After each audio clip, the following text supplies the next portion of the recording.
નમસ્કાર, આપ જોઈ રહ્યા છો સંદેશ ન્યૂઝ, તમારી સાથે સત્યની સાથે અને સમાચારોના પ્રવાહમાં આપની સાથે હું કિન્નરી। સમાચારોની શરૂઆત કરીએ તો 3 કલાક માટે વેધર બુલેટિન જાહેર કરવામાં આવ્યું છે।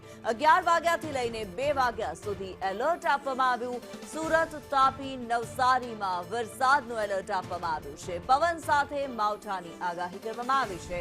હવામાન વિભાગે વેધર બુલેટિન જાહેર કર્યું છે। આવનારા 3 કલાક માટે આ વેધર બુલેટિન જાહેર કરવામાં આવ્યું છે। 11 વાગ્યાથી 2 વાગ્યા સુધી આ વેધર બુલેટિન જાહેર કરવામાં આવ્યું છે। એલર્ટ આપવામાં આવ્યું છે।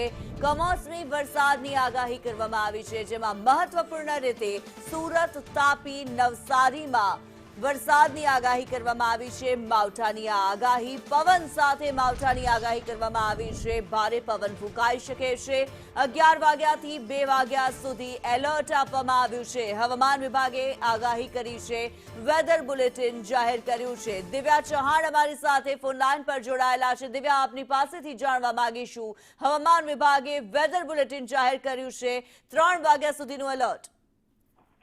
કિન્નરી, અત્યારે હાલ હવામાન વિભાગ તરફથી વેધર બુલેટિન જાહેર કરવામાં આવ્યું છે, જેમાં 3 જિલ્લાઓ સુરત, નવસારી અને તાપીમાં વરસાદની આગાહી આપવામાં આવી છે। હાલ વેસ્ટર્ન ડિસ્ટર્બન્સ સક્રિય થયું છે અને તેના કારણે કેટલાક જિલ્લાઓમાં વાદળછાયું વાતાવરણ રહેશે। તો 3 કલાક માટે હવામાન વિભાગ તરફથી એલર્ટ છે તે આપવામાં આવ્યું છે અને લોકોને સાવચેતી રાખવા માટેની અપીલ કરવામાં આવી છે, કારણ કે પવનની ગતિમાં પણ વધારો રહેવાની સંભાવનાઓ વ્યક્ત કરવામાં આવી છે। જી ધન્યવાદ દિવ્યા આ માહિતી માટે।